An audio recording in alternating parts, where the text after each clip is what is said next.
listening to the Holy Bible 1-Year Challenge with Master Storyteller Michael Wood, featuring the easy-to-read version and used by permission from Bible League International.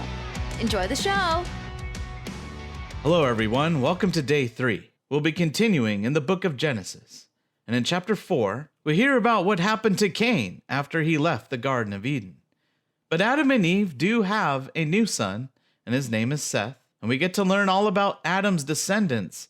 There'll be a bunch of names and a bunch of people who've lived over 800 years. But pay close attention to one of the people named Enoch. Something different happens with him. And in chapter 6, we see the Lord is upset and wants to destroy all humans on the earth, except one.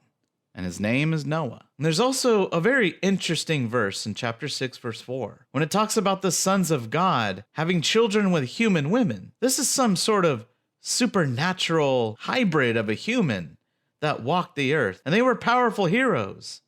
The stuff great novels and movies are made out of. And we'll end with God giving Noah instructions on how he's going to survive this coming disaster. And we're also continuing in the New Testament in the book of Matthew. So Matthew skips a lot of years.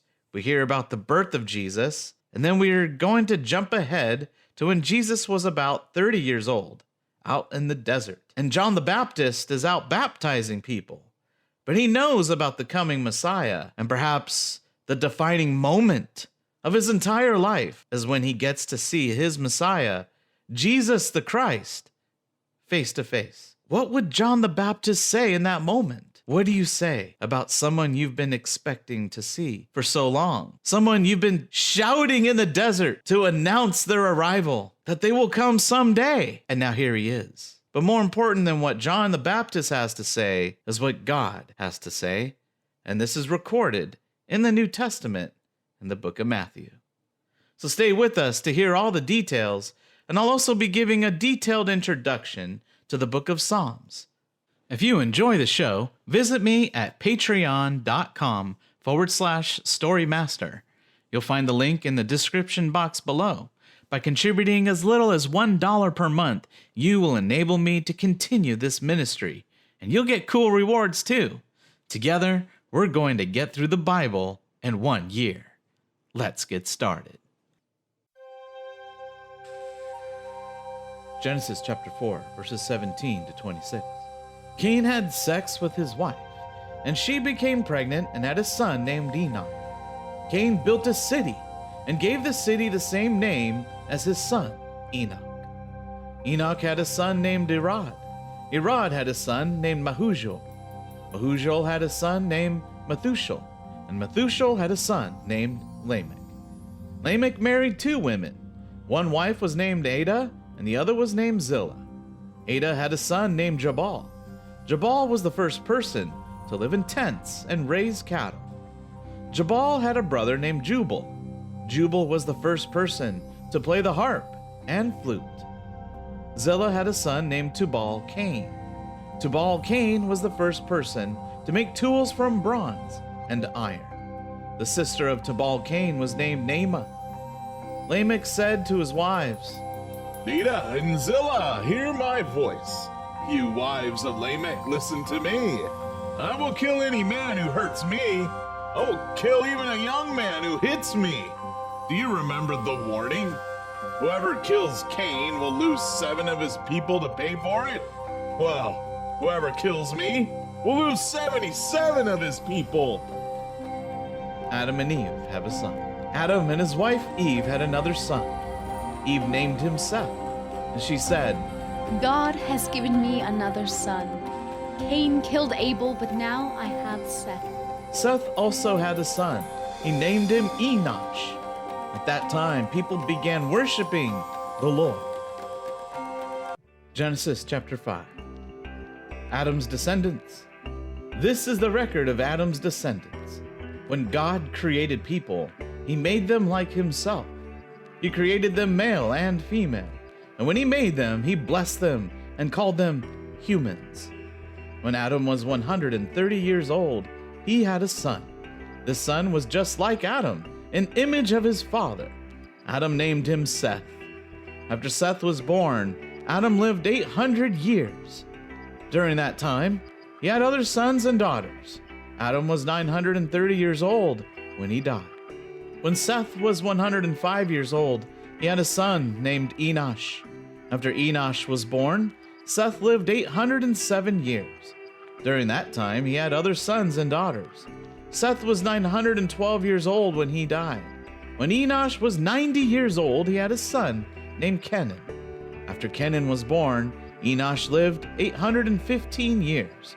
During that time, he had other sons and daughters. Enosh was 905 years old when he died. When Kenan was 70 years old, he had a son named Mahalalel. After Mahalalel was born, Kenan lived 840 years.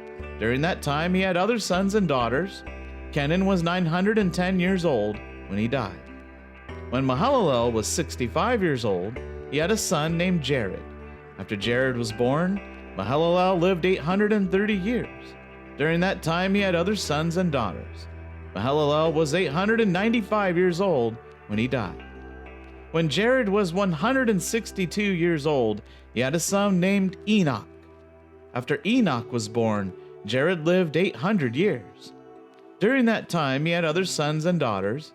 Jared was 962 years old when he died. When Enoch was 65 years old, he had a son named Methuselah. After Methuselah was born, Enoch walked with God for 300 years. During that time, he had other sons and daughters. Enoch lived 365 years. One day, Enoch was walking with God, and suddenly he was gone because God took him away. When Methuselah was 187 years old, he had a son named Lamech. After Lamech was born, Methuselah lived 782 years. During that time, he had other sons and daughters. Methuselah was 969 years old when he died. When Lamech was 182 years old, he had a son. Lamech named his son Noah. Lamech said, "He will bring us the comfort we need, because we worked so hard to farm this land that the Lord has put under a curse." After Noah was born, Lamech lived 595 years. During that time, he had other sons and daughters. Lamech was 777 years old when he died. After Noah was 500 years old, he had 3 sons. They were Shem, Ham, and Japheth.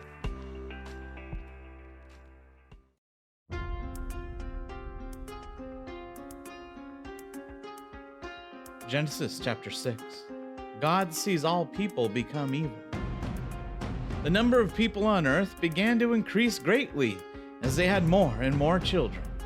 The sons of God saw how beautiful the daughters of the humans were. So they chose the women they wanted and took them to be their wives. Then the Lord said, "The spirit I give people will not keep them alive forever. They are humans, so they will die. They will live only 120 years.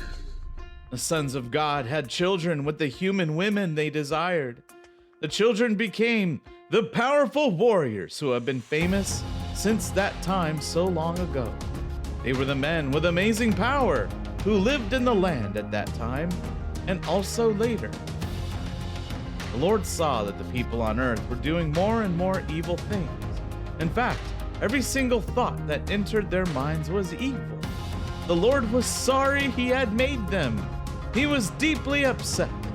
So the Lord said, I will destroy these human beings I created. I will destroy them all, together with the large animals, the small creatures that crawl on the ground, and the birds in the air. I am sorry I made them." But the Lord was pleased with one man named Noah. Noah and the Great Flood. This is the record of Noah and his family.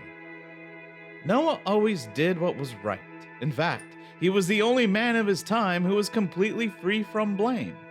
He lived as a friend of God. Noah had 3 sons, Shem, Ham, and Japheth.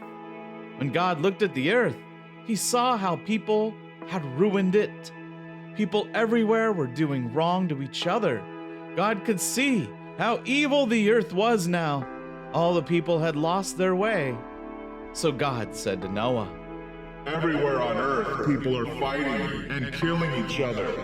That's why I have decided to destroy them all. And I will destroy the earth too. I want you to build a huge boat from cypress wood. Cover it with tar inside and out. And divide the space inside into rooms. Make the boat 133 meters long, 22 meters wide, and 13 meters high. Make a roof for it, but leave an opening of 45 centimeters between the roof and the sides. Put a door in one side of the boat, and make 3 floors inside, a top deck, a middle deck, and a lower deck. Then God said, I am ready to flood the earth with water that will destroy everything that breathes. Everything on earth will die. But I will make this promise to you. When you go into the boat with your wife, your sons, and their wives, you will be safe. You will take into the boat with you a male and a female of every living thing on earth to keep them alive. A pair of every kind of bird and of every kind of animal, large and small, will come to you to be kept alive. Also, you will take every kind of food into the boat with you. You will keep it there for you and the animals to eat. Noah was careful to do everything that God told him to do.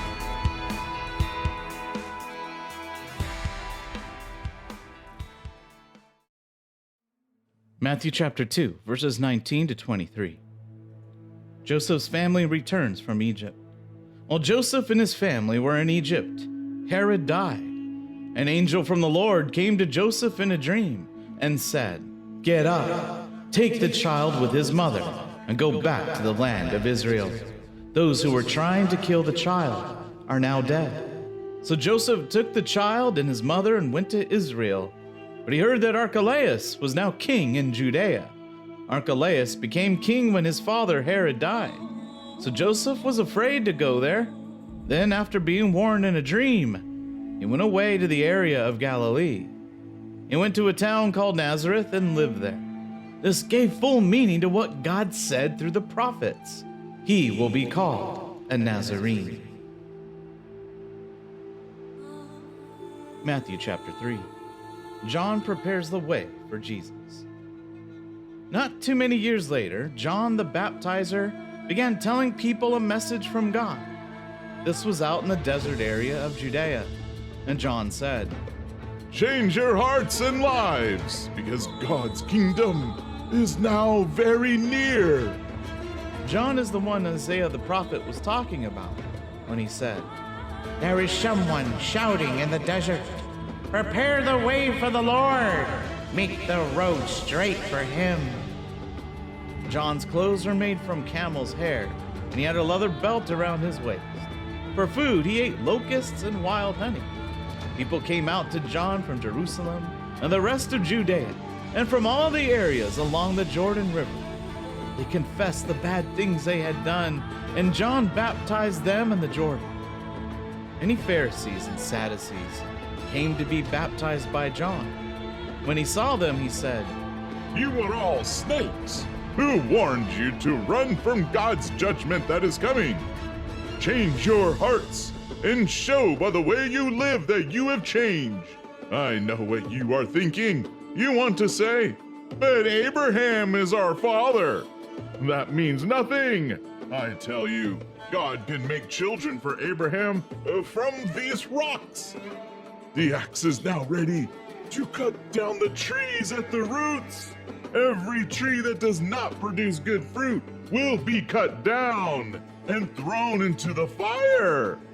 I baptize you with water to show that you have changed your hearts and lives.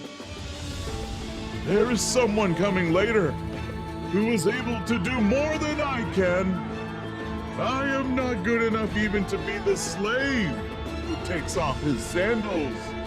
He will baptize you with the Holy Spirit and with fire. He is ready to separate the good part of his harvest from what is useless. He will put his wheat into his barn, but he will burn the useless part in the fire I cannot be put out. Jesus is baptized by John. Then Jesus came from Galilee to the Jordan River. He came to John, wanting John to baptize him. But John tried to stop him, and John said, Why do you come to me to be baptized? I should be baptized by you. And Jesus answered, This is what we should do for now. It's only right that we do all that God wants. Then John agreed. So Jesus was baptized. As soon as he came up out of the water, the sky opened, and he saw God's Spirit coming down on him like a dove. A voice from heaven said, This is my son, and I love him. I am very pleased with him.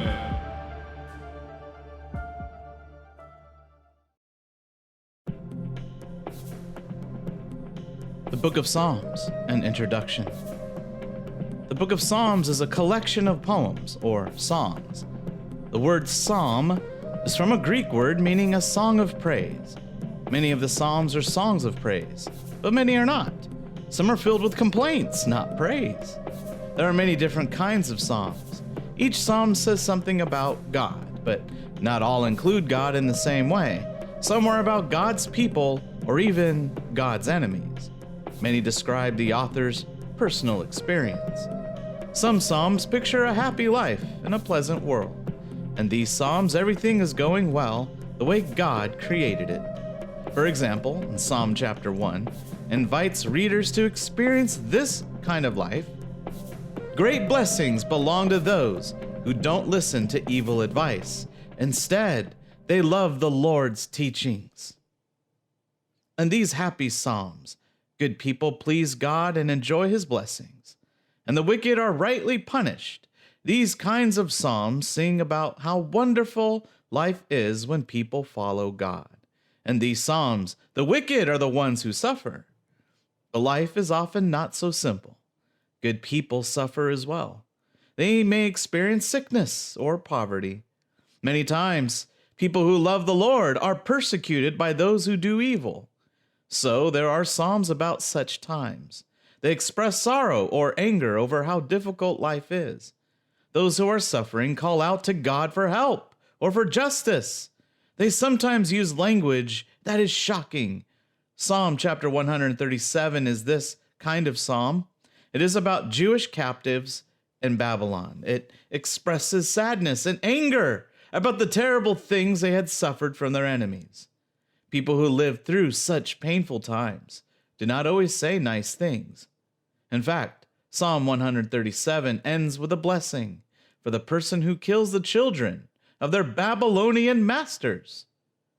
People who have been taught God's way are rightly upset at such language, but those who have never been treated so cruelly should not judge those who have. But is it ever right to express hate for people who abuse us? No, it is not right. Psalm 137 is not a model prayer. The angry words at the end are not God's words. They express purely human emotion.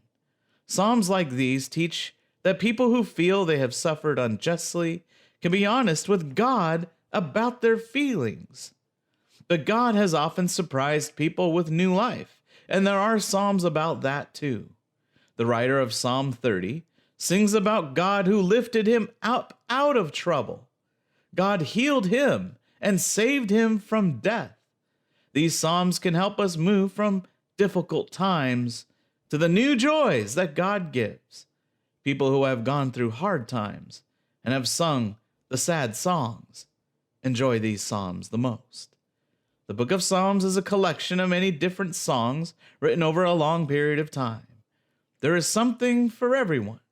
All of us can find the psalms meaningful and helpful for the different times in our lives. The Book of Psalms is divided into these collections of songs. Book 1 and chapters 1 through 41. Book 2, chapters 42 to 72. Book 3, chapters 73 to 89. Book 4, chapter 90 to 106. And finally, Book 5, chapters 107 to 150. We will be reading the book of Psalms throughout the entire year that we read the Bible. We'll finish the book of Songs just before the last day, on day 364. So you'll have to stay with us this year to hear them all. Psalm chapter 3, a psalm of David, written during the time he was running from his son, Absalom. Lord, I have so many enemies. So many people have turned against me. They say to themselves, God will not rescue him. Salah. But you, Lord, protect me. You bring me honor. You give me hope. I will pray to the Lord, and he will answer me from his holy mountain. Salah. I can lie down to rest, and I will wake up again because the Lord covers and protects me. So I will not be afraid of my enemies, even if thousands of them surround me. Lord, get up. My God, come rescue me. If you hit my enemies on the cheek, you will break all their teeth. Lord, you are the one who gives us victory. You are so good to your people. Salah.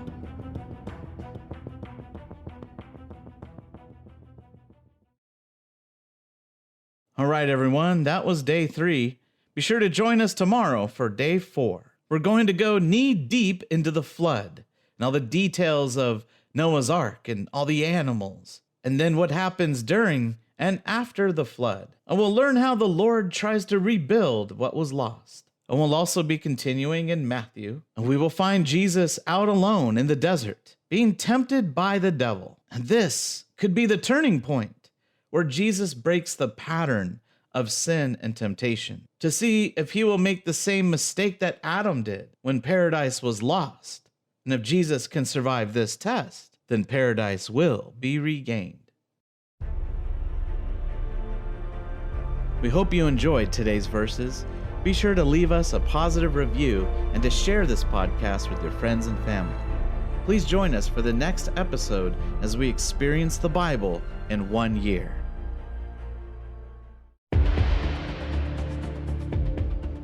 Did you know we offer online courses in creative writing, literature, and web design? Visit us at storymaster.online to learn more.